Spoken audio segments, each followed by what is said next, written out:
Կասեի գիտեք ինչ,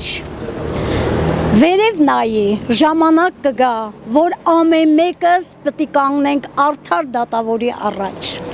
պատասխան տալու մեր ապրած, արած ու չարած գործերի համար։ Հանդիպել եմ ես վերջերս, բայց ոչ մի բան չեմ ասել, որտեղ անիմաստ եմ գտնում, անիմաստ։ Մարդը կարող է հունից գա, այդ պահին թևերը օլորեն տանեն, ես չեմ ուզում դրանց հետ,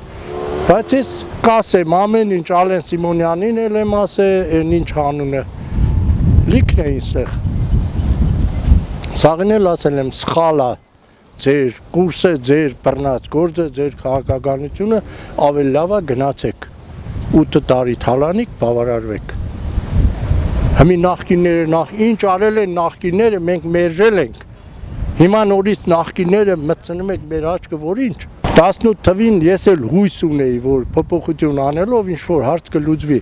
բայց որ տեսա Նիկոլն ու հայտարարում է, եթե ես կլնեմ վարչապետ,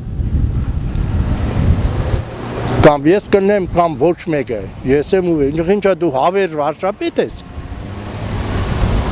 ով է քեզի տվե, կամ վարչապետը ինչ իրավունք ունի, երգիրը տնի, դիլիմ ծախի, Հիմի հանձնում է, ծախում է, ես չգիտեմ, Ալիևի Էրդողանի ահի տակ, մարդը երգիրը բաժանում է։ Խելքի արի, մտքերդ հավաքի ու ճիշտ արտահայտվի։ Ոչ թե բորբոքվում ես ինչի համար, քո գիտելիքների վրա,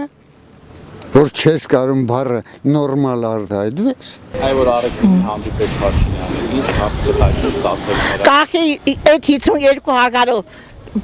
պարոն Փաշինյան դու կարող եք ապրել։ Որ թոշակառուն ապրի այդ 52,000-ով։ Սոցիալական հարցումը տա, թե ամեն ինչը տա, թե խորքի պետական հարցեր լուծի։ Գա ջուրը փագի, չի կարող ապրի։ Փաշյանը կարող է ապրել 52,000 դրամով։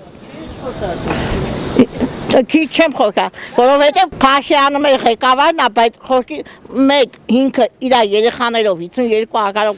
կապրի, չի ապրի։ Որովհետև ամեն ինչն էլ հիմա հետևադրության թանկացել է օդիդով։ Կասեի Փաշինյան, քանի ուրիշ բան չէր, սուս-փուս թող հեռացի այս երկրից, որ ժողովուրդը քեզ չտենան։